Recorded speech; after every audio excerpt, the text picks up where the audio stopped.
And we are live with our 169th episode of Absolute AppSec. I'm Ken Johnson at CK Tricky on Twitter, joined by my co-host Seth Law at Seth Law on Twitter. Seth, say hi. Hey everybody, welcome back to another episode. We have quite a bit to talk about today. Before we jumped into it though, I did want to remind people, and if you've been listening, you know that we will be in Hawaii for Locomoco Sec in a couple of months. My travel is all booked. I think Ken's is as well. And we will be teaching practical secure code review. This is very relevant just based on the discussion topics that we're going to have today. But if you are interested, please come along. There will be other opportunities this year, definitely, to get in the course.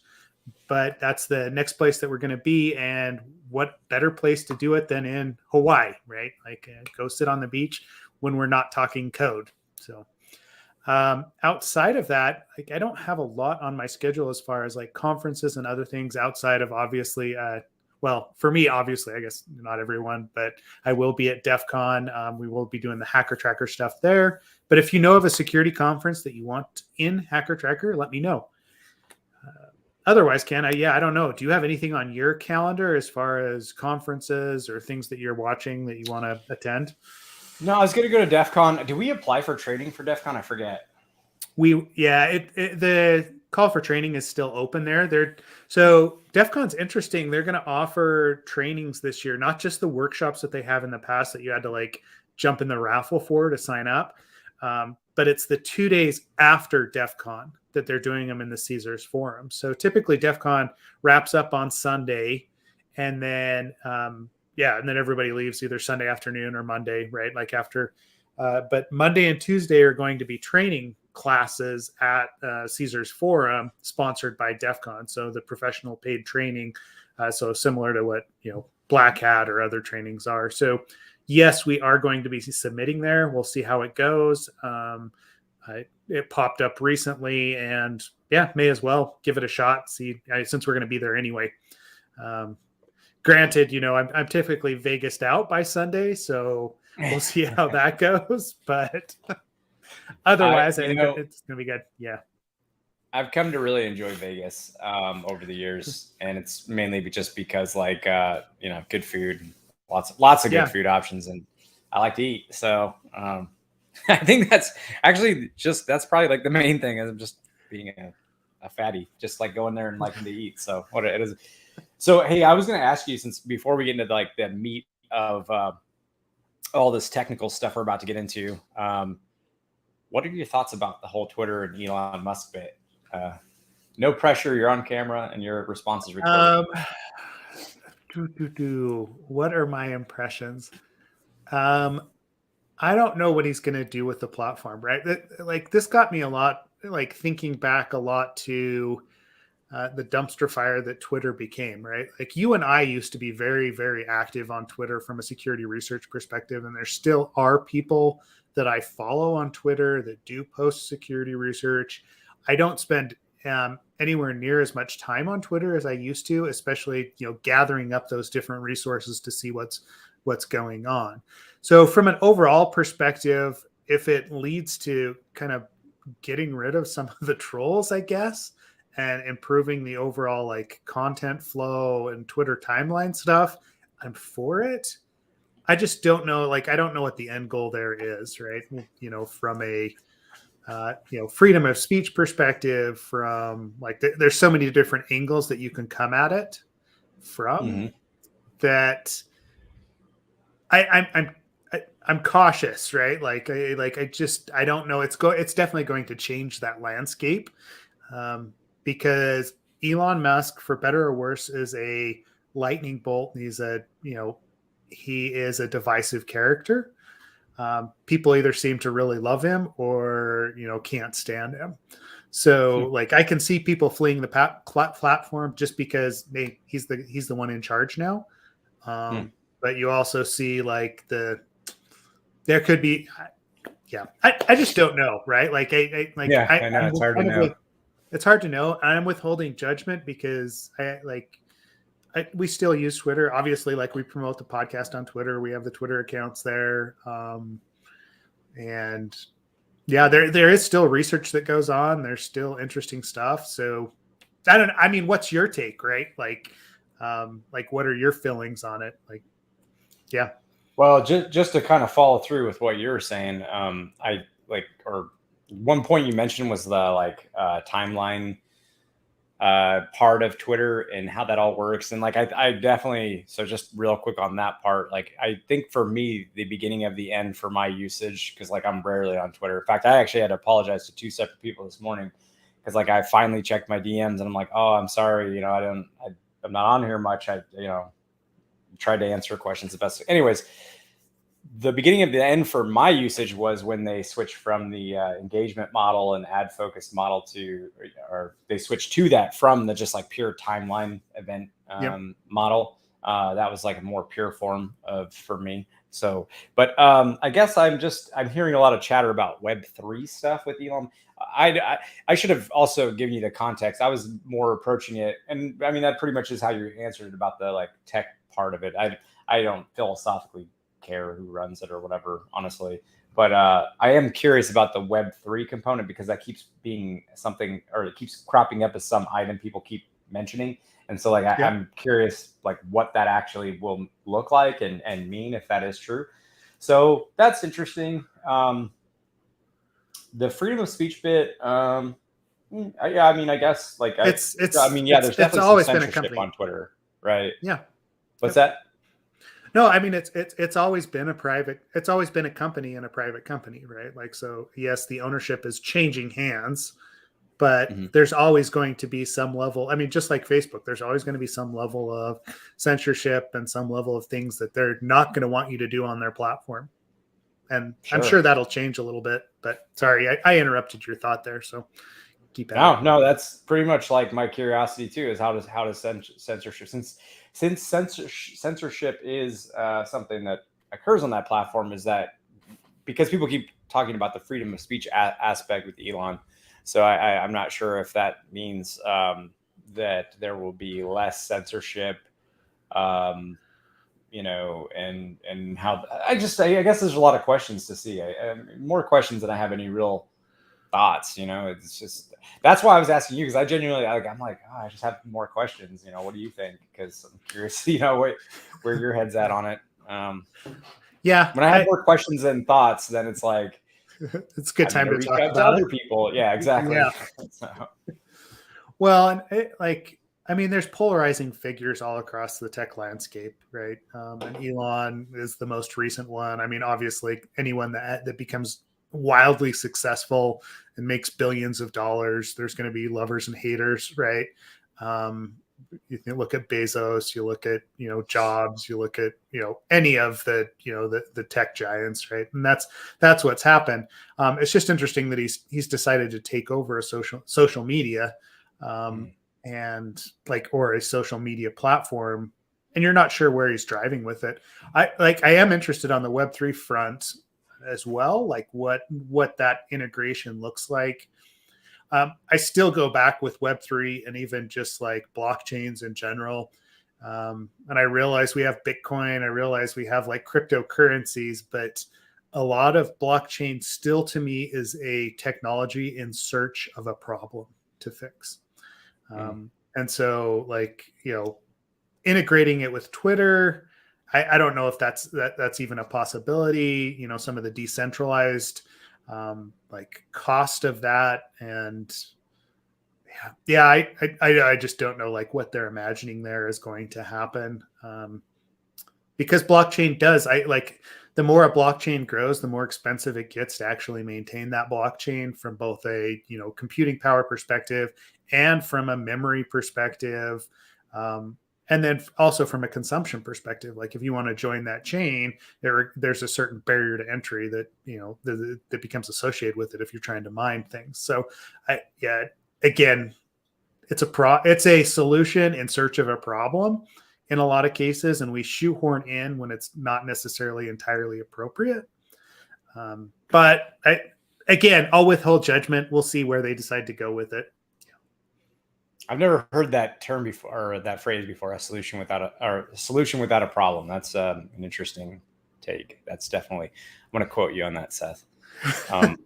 No. This has always been my issue with blockchain in general, right?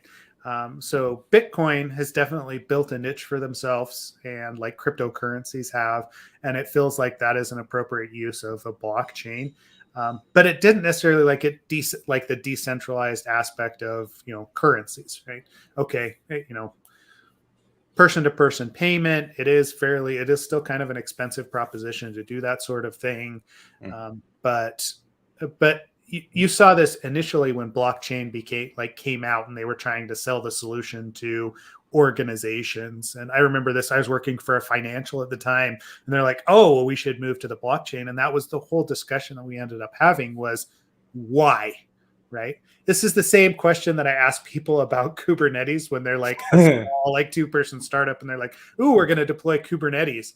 And I'm like, why? This is a solution that you fixated on, and you're searching for a problem to fix for it, even though you don't have that problem in the first place. So usually it's scaling, but it's like, okay, by the time you need to worry about scaling, you're going to have the money to actually afford redoing things the way you need to do them to scale. Yep. Like you're going to have money for the engineers. You're going to have, we talked about this before.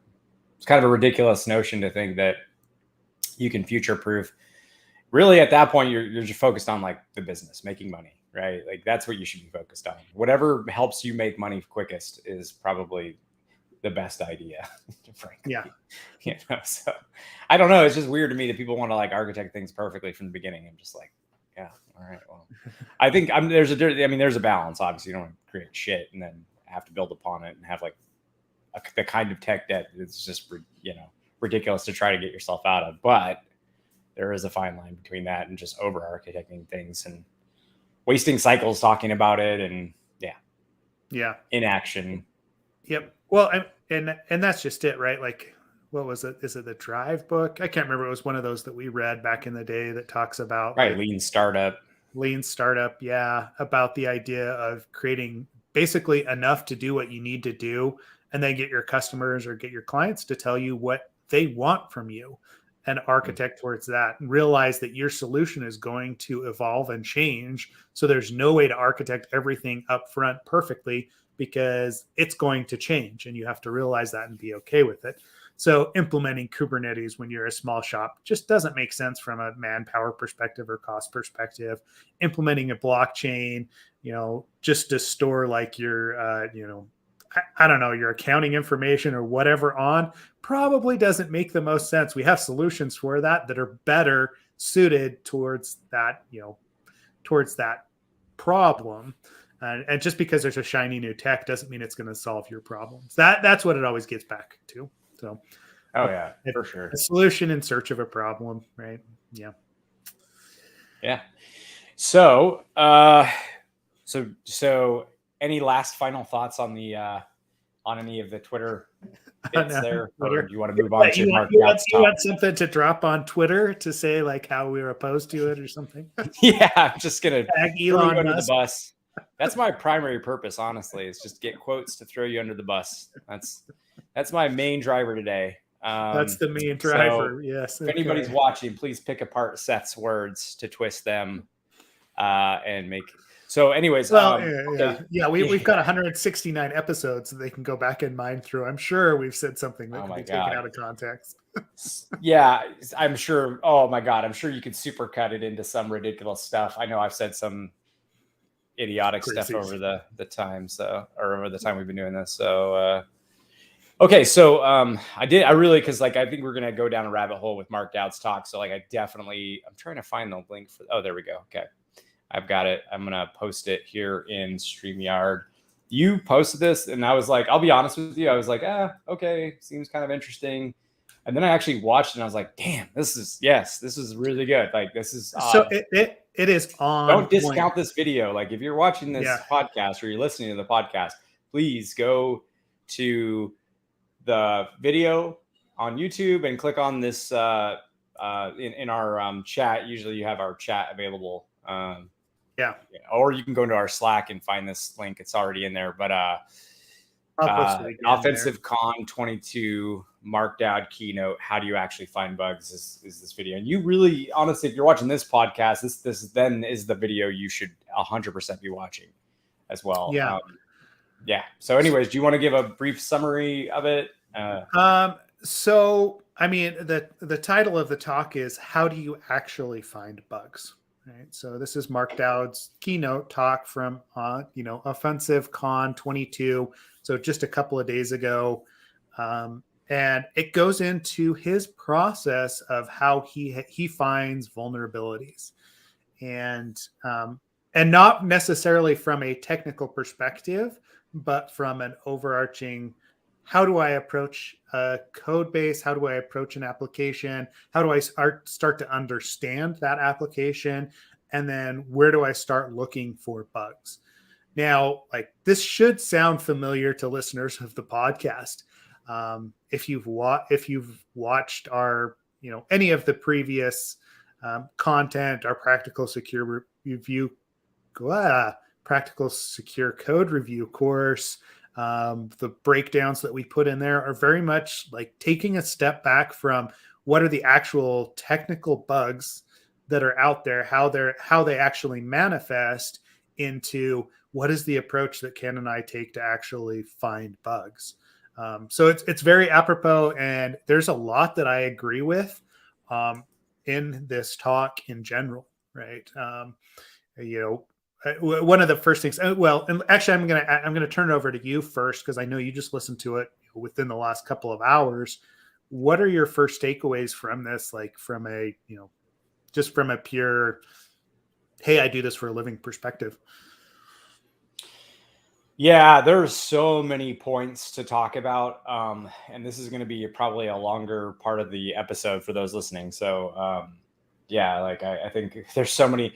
Well, I'll try to start with what, and you and I can go back and forth on this, like starting from the beginning of the video to the end and working kind of like in that way. And what I can remember from, like I said to you, I was listening to this while I was on a walk with the dog. So, all right. So the first thing he talks about is sort of more about the soft part, right? The human part of it.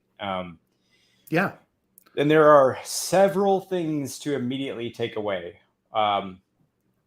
Good points. So one is, and I'm going to try to not screw this up. So one is that you as a person, are going to deal with several things. You're going to deal with, so he talks about temperament of an individual who's doing this bug researching or bug finding, bug hunting. And this is actually a really good point. So for one, it typically is beneficial to have a super curious mindset and detail-oriented mindset as well, right? Because he later discusses motivation and saying, I don't really know how to motivate people. And this is where I want to branch away from what he said. And go, well, actually, let me finish that thought. So when he talks about, he's like, I can't really explain, how to be motivated. It kind of goes back to the fact that usually the individuals finding bugs are curious. And so that curiosity, presumably keeps you going, keeps you interested.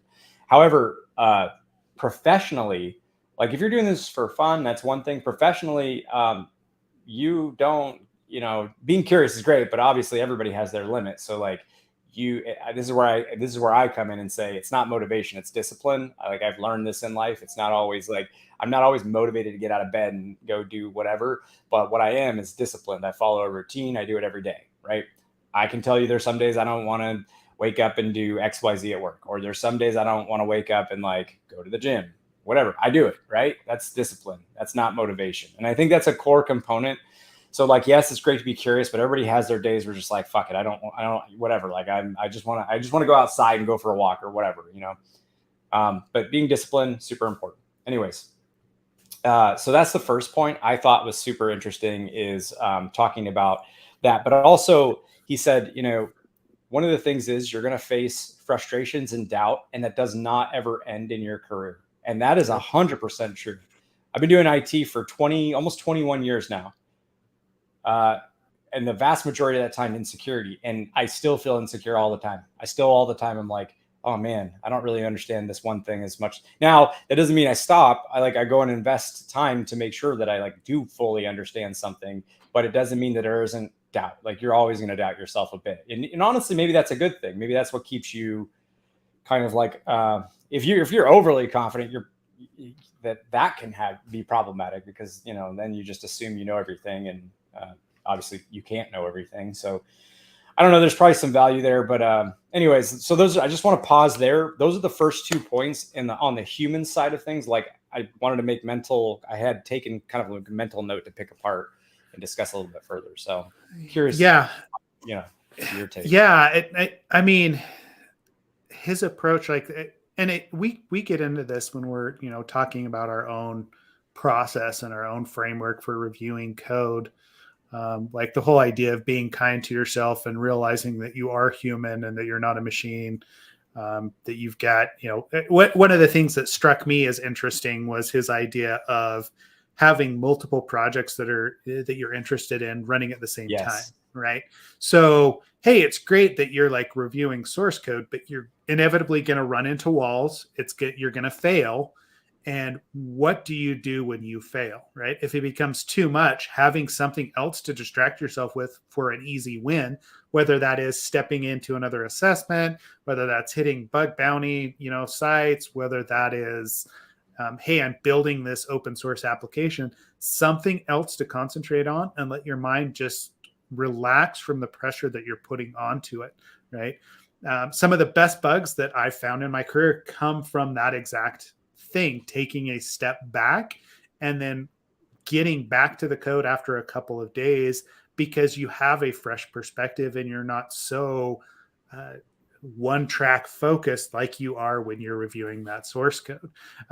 So like that was one thing that I pulled out of that I was just like, yes, I totally agree with this. And this is probably why he's giving this talk in the first place, is to have juniors introduce themselves to what it's really like, but also people like us talking about the realistic implications of what we do and how we do it. Right.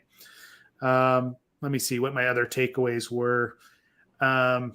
Initially, especially on the human side of things. I have another thing I want to add on to that Yeah, go for it. Just real quick about the whole stepping away and having, so he had mentioned like to what you just said, he mentioned having a couple projects going. So if you get stuck on the one, you can always bounce over to the second one. So I was thinking about it. A lot of the folks I know in security just happen to have, and I know everybody has their own take on the Myers-Briggs, but a lot of the folks I know in this industry, they fall under the INT something scale, INTP, INTJ. Those seem to be the most common that I've come across, right? So always interesting. So go back a little bit for people that don't know, what is Myers-Briggs? Oh, yeah. So there's a personality test. I think there's like 13 major personalities. They have different qualifying things that then give you your 4-letter abbreviation, right? So when I say INT, what we mean is a lot of using sort of in intuition, some executive function, combining some things to sort of like come away with. You see this a lot with like engineers specifically. And why you see that is because it is, and this is the point I'm trying to make, is that there is a part of the brain that then is able to see the connections between things that don't seem connected, right? This is incredibly important when you're talking about sort of how your subconscious works. And I know we're going down into the weeds of this, but I 100% I promise you, as somebody who trains other people and needs to understand a little bit about psychology, now, obviously not to you, Seth, you know this, but for everybody else, you kind of do have to understand a little bit about how people work. And I think like when you go take a shower or you go for a walk or you do something else or you bounce to that second project, the thing it starts to do is in the back of your mind, when you're not consciously focused on something, is your brain starts to take these connections and starts to create like, oh, I understand.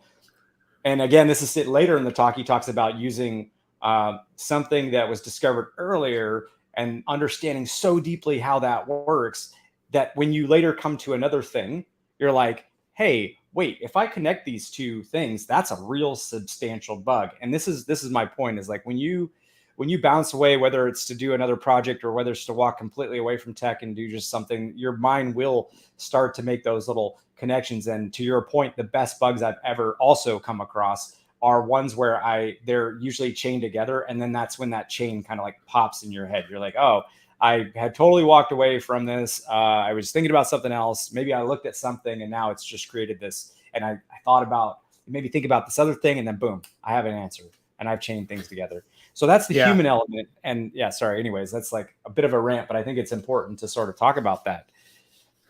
Well, and so leading to the technical side of things too, right? Like, there's the human element of exactly what you're talking about, stepping away, making those connections, understanding, what you're looking at to such a level that you can start to make those connections, right? Starting from small pieces and then building upon that. But the one thing that I wanted to call out was this idea that it's not wasted effort, right?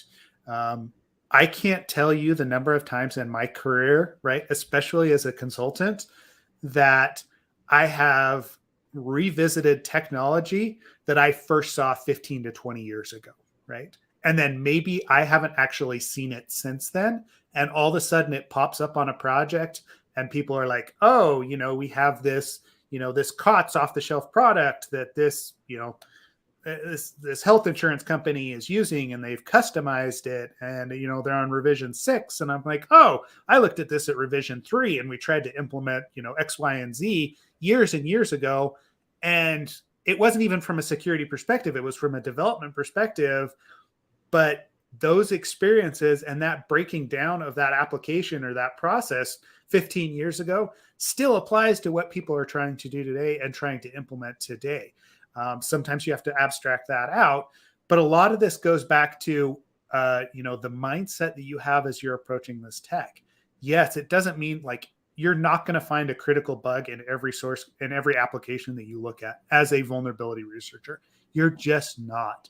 Whether it's lack of experience, whether it's, hey, maybe there's not a bug that's in there, maybe it's just that custom code base that they've implemented doesn't have those sorts of flaws that you're trying to identify. But your understanding of that technology, of that framework, of that language is going to be useful to you later in life. And keep that mindset going, because it's all just learning, and it's all just, you're going to be taking it in for the rest of your career, and it's going to pay off at some point, right? Like having this approach, having that I don't know, that nebulous like framework within your mind somewhere, or within your experience or within your skill set is going to pay off. I've been asked this even within the last couple of weeks, right? We're looking at a code base or looking at an application, and one of the other testers that was looking at it with me is like, man, how do you always find this stuff? And I'm like, I didn't, 15 years ago, I probably didn't, it's just a matter of experience. So yeah, sorry, I kind of went on a rant there, but yeah. No. That's actually leading to the next point, which, because this is starting to get into more around, because we're going to move into like, this talk moves from the human element into like a lot will be said about context. A lot is mentioned in the talk about getting context, which is, to your point, what I kind of want to share from his talk was, so you mentioned experience matters, but also he mentions a good point, which is don't discount your own abilities based off of experience, right? Because it absolutely does help, and it helps build context. He talks about it later. It seems like a little bit of a dichotomy or some sort of conflict. It's not a conflict. It's more of like, to your point, regardless of experience, if you really understand a technology and not like aren't even looking for a vulnerability, just are trying to understand the technology itself, that's when you really do actually end up finding bugs. So like he mentions, and going back to the whole experience bit, he mentions that I forget her name. She wasn't at the time a super, I forget, and I apologize, I forget the name. I'm really bad with remembering names for some reason, but in any case, she was newer to the field, but she found a critical bug in Signal, and it all came down to her ability to really, really understand the state of, I think it was WebRTC and state, and how that affects the Signal product, right? And when she really, really dug in, she found a bug nobody else found, because there was like a secondary thing that allowed her, I think, to control the state and then be able to like interact with microphone and video and all that stuff. And it was like a super crazy bug nobody had uncovered before with Signal. And again, this was a junior researcher that had found this. But that was why she took the time to really understand the technology. So now as we move into like the actual analysis and starting to do some technical bits here, that's the thing that he mentions, and this is something we talk about in the course, that the most important part, no matter, because we have all these other things that you can do following up after you understand context. And so it is pretty specific to like, hey, if you're looking at a web framework, then here are like the components of a web framework, and here's what you're going to do, like given the component of whatever. But in the beginning, we explain all that other stuff that comes after. You mix and match as you need, and you can switch things around. And you're obviously going to develop your own more enhanced methodology than we can give you in 2 or 3 days. But the thing that's non-negotiable that you can never not do is understand deeply the technology and the context. But I think there was one thing from that, Seth, that he does a little differently, which I thought was again really interesting. And when we go through our methodology and as we're building context, we talk about, okay, hey, you're going to go ahead and read the documentation. You're going to look at commits and the git log. You're going to see where the code churn occurs and all of that. What I thought was interesting is he actually tries to get to understand an application first in the sense of only reviewing the code, only looking at really the code.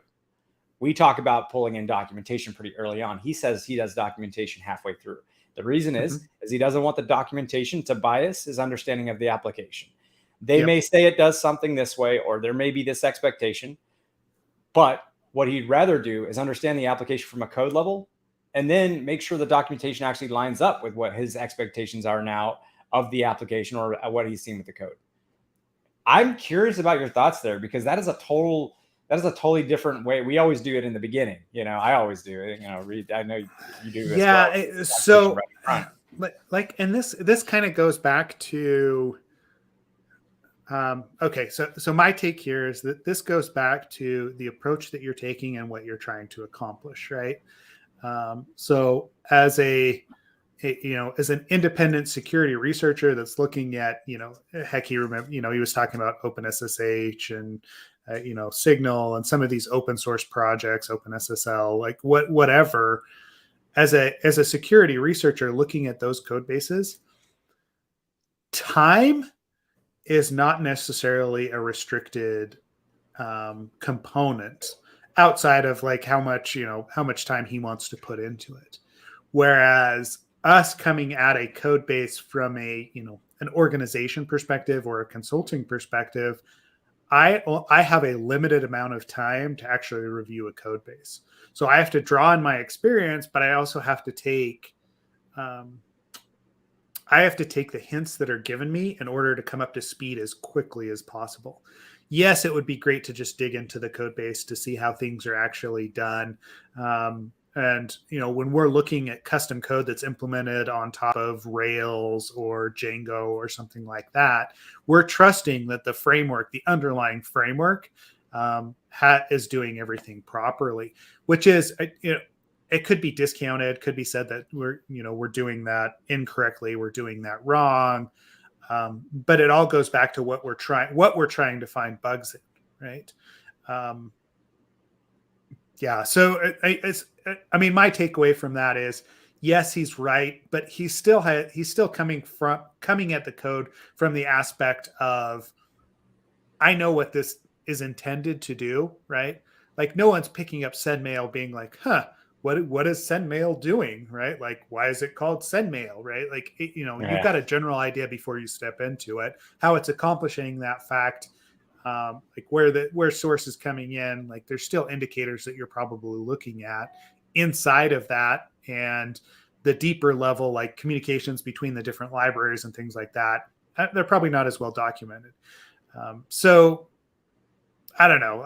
So my takeaway there is just like the approach that's being taken, the time constraints that are put on you and I as internal or consultants is often different than what a normal security researcher, or not a normal, what an outside security researcher, independent security researcher is going to do and what they're going to spend time looking at. That's a valid point. We're always up against the clock. Also, most of our work lives in the web space. It is very varied, but you're right. We have a time consideration, but also like we know look, we're looking at a web application this week. Maybe next week is probably next week it's an entirely different web application. And so like you do have to kind of know like what is the business purpose of. I mean, obviously you're gonna talk, if you're a consultant, you're gonna talk to your client.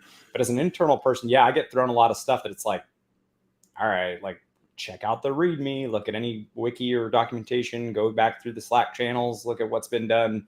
Look through the issues and pull requests. You're doing a bit of like what we call in our methodology app archaeology to kind of figure out what has been done, what is the purpose, et cetera, et cetera. So, but I did think that was an interesting take about the.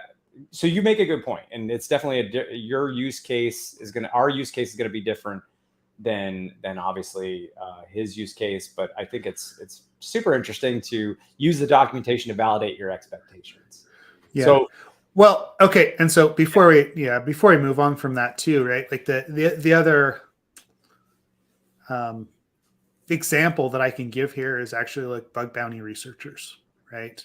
They, the way that they do their research differs or the way that they attack applications differs from what you and I do, right, on a daily basis. Actually, that's the point. That's why we have both internal testers and bug bounty researchers. To your point, absolutely, we do different things in a different way. Yeah. Yep. And so they come at it. They may be experts at something like SSRF, or they've got like really deep knowledge in how those exploits are actually, or those vulnerabilities are exploited, which is great because they can discover things and do that deep dive and get paid for it. Whereas, in my 3 weeks, I'm not only looking at SSRF, but I'm looking at, other injection vulnerabilities. We're looking at authorization and authentication, and right. So there's a whole gamut that I am trying to cover with my assessment that a bug bounty researcher just doesn't have those same constraints and those same expectations. And so that's where I start to, go back to, all right, so his approach is going to be a little bit different as an independent security researcher, as someone that's looking at core internet components and has not necessarily unlimited time, but unlimited time to look at it, right? Like, he's probably doing this research over the course of 6 months. I mean, I've never had a project that's lasted longer than 2, maybe 3 months, right? Yep. So. Anyway. And if you're lucky enough to find somebody that can pay you to review code for 2 months, then you're in a pretty good spot. So. Yep. Exactly. But so this is also a point that he talks about, which we also talk about, which is once you have the context, and by the way, part of the context is diving in super deep to protocols. Now, this is different from, like, to your point, what we do on a time box. We can't. Well, that is and that isn't true. There are certainly things that you spend time. You should have some downtime, not constantly testing, to do some research, right? So when, like, I don't know, a good example would be like HTTP 2 and 3 coming out. Good idea to check that out. When we talk about like web, even like when CSP came out, good time to invest in that. Same site cookies, all these little things that kind of come out. So follow, and actually, well, no, I won't go down that rabbit hole yet. But in any case, there should be some downtime in your life for during your work life for some level of research, just because there are new things that are going to come up. I'm a big fan. I know everybody says, oh, if you're passionate enough, you'll do it in your off time. I'm a father and a husband, and I have hobbies, and like, yeah, I need some time in my work day to do that.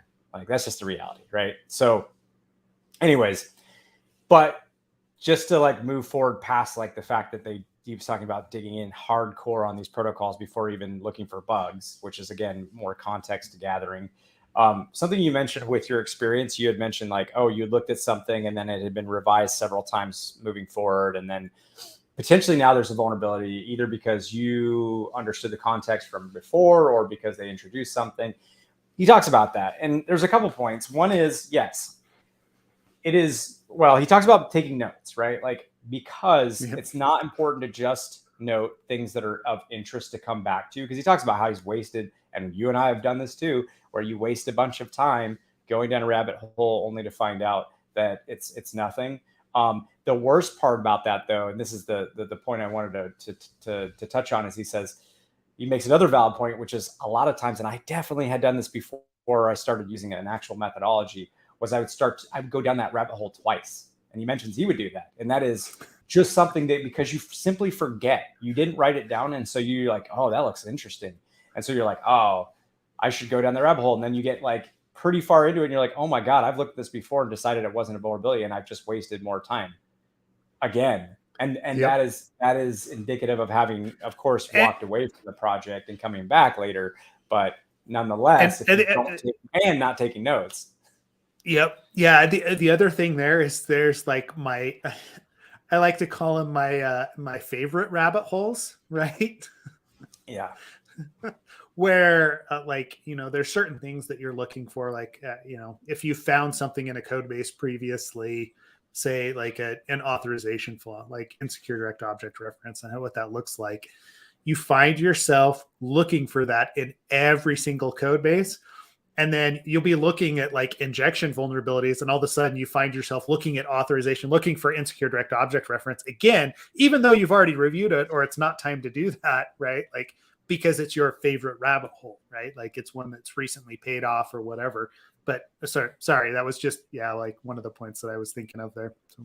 Oh, no. That's 100%. Yeah, no, 100%. And that bias is something I don't remember did he talk much about that vulnerability bias, like where you assume something's gonna, I don't know, but but that is a very valid point, and this is again a reason to stick to your process and take notes.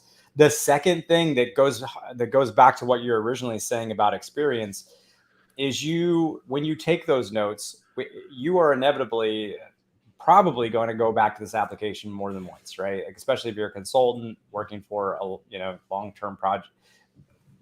Usually once you've onboarded a vendor, just from a paperwork, as long as the vendor was pretty good from a paperwork standpoint, you're going to keep going with that consulting company typically for a little while, until you one day decide you want to change vendors or whatever, right? Or bring in another vendor, do a bake-off, whatever. Point is, as a consultant, you're probably going to see an application more than once.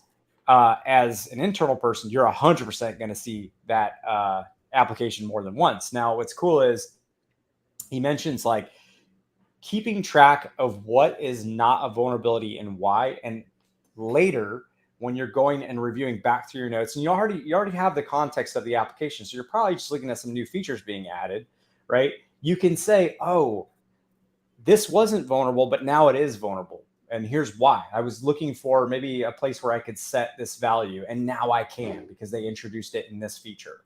So this is the other point we've tried to beat this home or drive this point home a million times, but note taking is absolutely non-negotiable. It is absolutely essential to your process. It should not be an optional thing. It should be something you take meticulous, detailed notes about. I mean, there's a very limited subset of human beings in this world that can remember everything. I am not one of them, and probably you aren't either. So it's smart to take notes.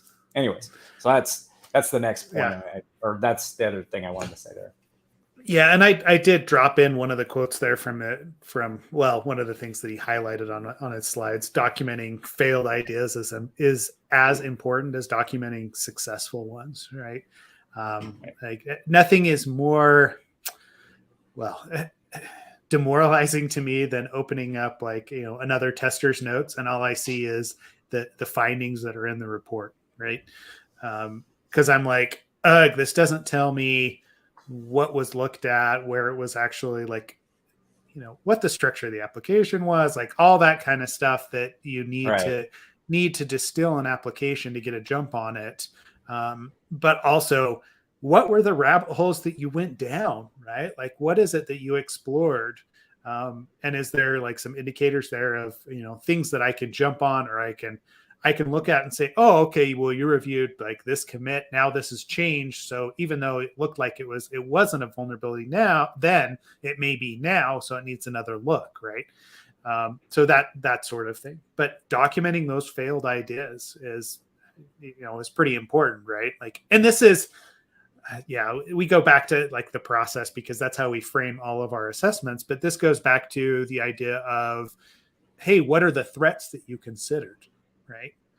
Yeah. Most of those probably didn't end up being vulnerabilities or being, exploited, but they show your thinking about this application, the risks that are associated with it, and the rabbit holes that you chose to go down. because of your understanding at the time. And as you gain more experience, those are going to change, and you're probably going to come up with more threats or different ways to come at that threat that could then result in a vulnerability or an exploit. Yeah. Yeah, no. And, all I can say is agreed. Like and I really just going back to the root of this is that documentation aspect, knowing the application, like you said, the application composition, understanding deeply how it operates, understanding and documenting the failed ideas as much as the successful ones. And this bleeds into the next part of the talk that I was going to kind of bring up, which was he was talking about what are the signals for like detecting where kind of vulnerabilities can occur, right? So interestingly, there are a few main ones. So the one is mitigations. So when people fix code, he said something that just really stuck with me because it's so true. When you introduce a mitigation for a vulnerability, you introduce additional complexity, which brings up another thought, which is about code churn and using code churn as a signal. He didn't say code churn as a signal, by the way. I don't think so, anyways. But this brought up the idea of so he said about just the complexity bit, right? Like you're adding complexity through mitigation, and that needs to be reviewed. And I mean, one of the topics if we ran short that we had was this whole like how AWS decided to hot patch for what is it, shelf or log for shell or log whatever. for shell. Yep. Yeah. And how their mitigation actually introduced a pretty significant vulnerability, but we won't get into that for now. I think we're going to be at time just on this conversation alone, or this topic alone. But anyways, it's true. Mitigations can introduce additional complexity and introduce more vulnerabilities themselves. So that's an interesting signal. But another thing is like significant code churn in certain parts of the application. Something we've been talking about internally is like significant code churn in higher risk features, meaning things that maybe touch permissioning or handle, user content or things that can, obviously like lead to some significant meaningful vulnerabilities. So that's one part. The second part that I thought was interesting, and I know you've got a lot of thoughts on this, so I'm just gonna get through these. So the second one is about kind of a little mean. He says, I think internally as a defender, I could not do this without actually causing some hurt feelings. But as a bug bounty researcher, I would absolutely do this, or as a security researcher, additionally, is following the developers that actually commit the most code with vulnerabilities and watching them and watching the commits they introduce and looking for problematic commits. And I know it's not nice. It is realistic. And frankly, if you're trying to behave like an attacker, they're not caring about, the feelings of somebody. They're just saying like this person introduces vulns, I'm going to follow them. So again, I don't think that would ever. I know that would not be feasible for an internal defender to do. It would definitely cause some hurt feelings. Imagine you're a developer who sees your name in like an array of developers who like, if you see a commit from them, you're probably, or code churn, especially if you combine the two signals, code churn with that committer and higher risk features. So anyways, those are a couple of the signals. There were other signals he mentioned, but those two were the ones that really stuck out to me. Just curious about your thoughts. Any other things you saw there that were of interest? Yeah. So definitely the code churn, like I was interested in the complexity aspect, right? Like actually, the amount of change that goes into some of those security like functions when it comes to the complexity of like, authentication, right? Like when we make it super complex and we have like 10 different IDP providers and we're using OAuth and 2FA and everything, right? All of a sudden there's bugs that pop out of that, right? Because it becomes so complex. The other thing that I keyed in on was his formula of software risk equals available attack surface, ding, ding, ding, times complexity, right? Like we spend so much time in the course talking about identifying the attack surface of like the endpoints that are available, like where people are going to come at the application, what does the attack surface look like, because that's where the risk is associated, and then coming up with a list of risks based upon that I was just like, again, it was like, oh yes, hell yes, like this is what I agree with. This is what we talk about all the time, is that attack surface, and then the complexity behind it is where everything pops up. I mean, to your point though about identifying specific developers, open source projects, and this goes back a little bit further in the presentation when he starts talking about like the blind spot that we as an industry have for applications, especially open source applications, as we assume because it's open source that someone's looked at it, right?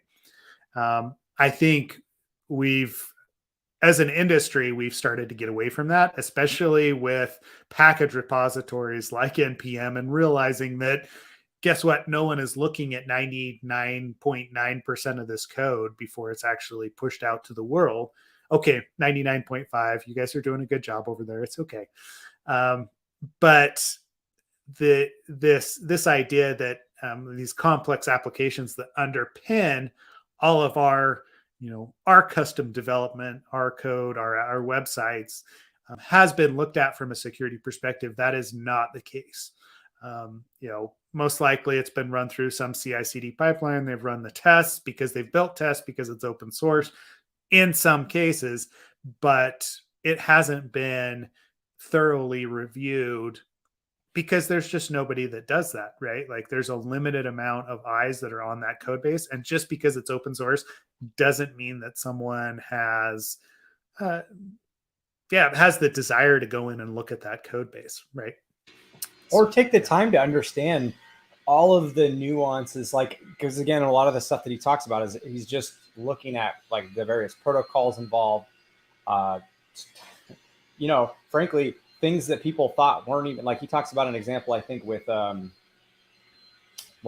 might've been Signal as well, or something else like where he was able to set an integer value, but it was like a low value and it didn't mean anything. And then later there was something. Oh no, this was Flash. This was Flash he was talking about. So with Flash, he had found a vulnerability, or it was a known thing that you could like set a low number integer basically through Flash, but it was meaningless. It meant nothing, and it wasn't like anything that anyone was worried about. But then he dug in more on the protocol side of ActionScript,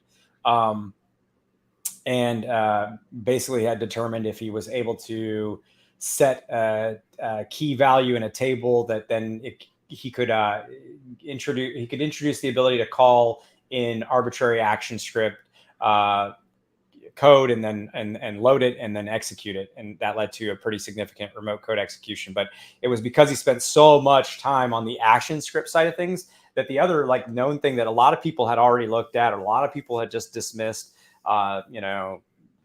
basically through putting in a lot of time on understanding that component, was able to tie the two together and actually create a significant vulnerability. This again, to your point about just assuming that the stuff that underpins other stuff has been well vetted, it's absolutely not the case, right? I mean, like, we've seen, how many vulns have you and I talked about on this podcast that were sitting in there for like 10 years? That's pretty common. Like the most significant vulns usually have just been sitting around in software for a long time.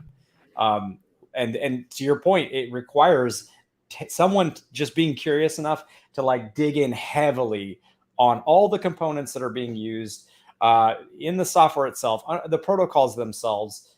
He talks about picking apart W3C standards, and actually how sometimes W3C is fun to follow because it introduces vulnerabilities, but that's another thing, I guess, altogether to talk about. But anyways, yeah, you're right, I guess. Or, these are all very valid points. These vulnerabilities exist for a long time, only simply because people haven't gone down the rabbit hole, as you would expect. Yeah. And I mean, to that point, where was that? Hold on, there was one other thing. Oh, the idea of using, I mean, okay, so you've got like error prone developers, mean to follow, whatever, but that using things like bug trackers and like code fixes, not even from a security perspective, but from just an understanding perspective of what's gone into the code base and what the developers' thinking was as they were developing different pieces of the application, is invaluable, right? Like I know we've talked about it over just the last couple of weeks that, with VS Code, the Git Lens plugin being able to see what a developer was thinking, like what the history of this line of code is and why it was implemented, what the purpose was there, is and incredibly any helpful. bug fixes they Yes. introduced then give you a pattern of what to look for similarly in other parts of the application. But sorry, I don't mean to interrupt. I just thought that was interesting. No, you're absolutely right. Like, and it's okay to borrow ideas from other people. That's the other thing that I go back to. And I don't know if we are going to do a refresh on like the course content, right? Like, Ken and I are updating it just based on, our current experiences and knowledge and teaching. But a portion of that is going to be a discussion on borrowing those ideas and actually stepping out and seeing, hey, somebody else is implementing this same function in a different library, or they're calling this from a different place. How do they do it, as opposed to how this code base is actually implementing that call? Is there a reason that they did it differently that maybe I'm not thinking about? But I do have a tendency, as I'm wrapping up a code review or an assessment, to go out and look and see what other people have done against that same framework language, right? And I don't know if that's as appropriate there towards the end, as far as like low hanging fruit to make sure I didn't miss something, or maybe I should have done that up front. But usually by the time I hit that end of a project, I've got enough understanding that those nuanced vulnerabilities, those nuanced fixes, those nuanced exploits will mean more to me at that phase than they did when I didn't understand the underlying technology, right? So being able to, and part of this is just being humble and realizing that you don't know everything about everything, right? Right? Like, it's a new code base. It's a different code base that's been implemented. They're trying to achieve something different. You're going to need other sources, and you're going to need to depend on other people in order to come up with the ideas that allow you to find those exploits. Yeah, absolutely. Being curious, like it goes back to the very beginning. Being curious and not just like, I'm pretty sure I understand this. Like, no, like maybe I don't. Maybe I should actually read more and understand more. Even this morning, there were a couple keywords and some articles I was reading through, trying to keep on top of the latest news. And I was like, I don't really think I understand that very well. And so I had to go, again, this goes back to, it doesn't matter how many years you've been doing this, that you really do have to, like, every day kind of approach it fresh and keep up to date. And that's how you maintain a sharp edge, honestly. Yeah. Yeah. Well, and to that point, right? Like, he does bring this up towards the end of the talk, is analyzing your failures, figuring out why it is you made mistakes. Why did you miss a bug, right? Is it an error in the process?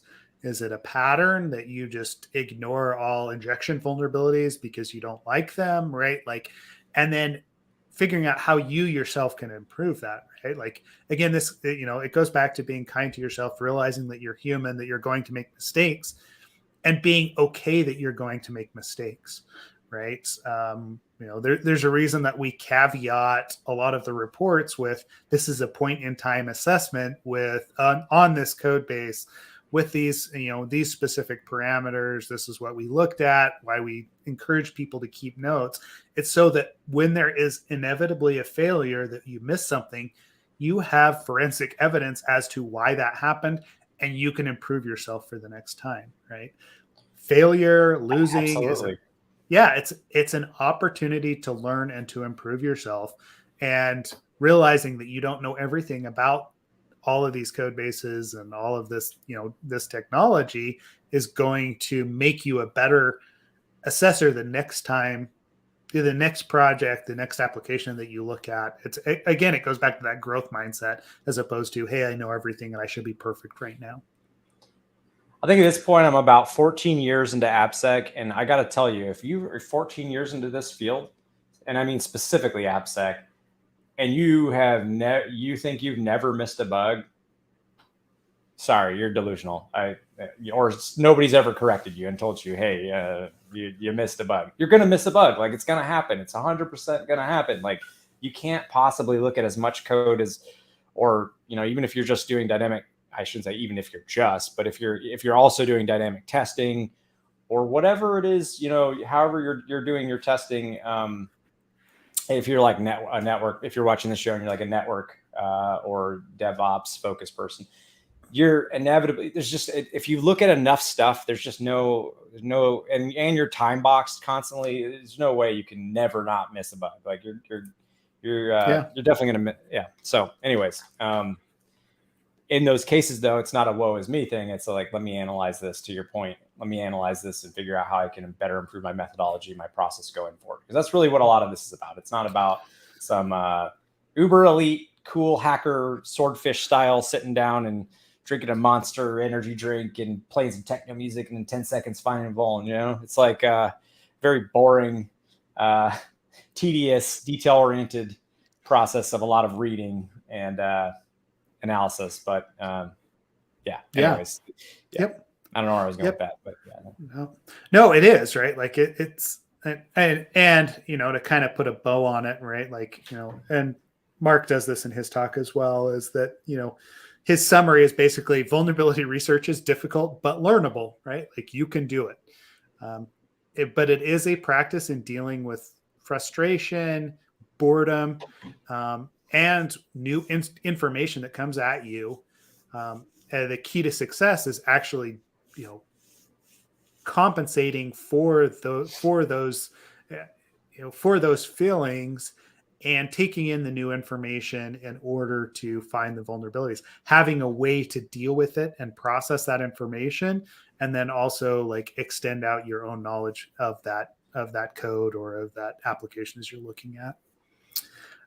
But even though it is difficult, it's worthwhile. That's what we want you to get at, right? Is there are processes that you can put into place. There's things that you can do in order to find those vulnerabilities, and your viewpoint is just as valid as ours. It doesn't matter if you've only been doing it for 2 years, right? Or if you're just coming into the field, you're going to come out in a different way, and you're going to see things with a perspective that Ken and I don't necessarily have.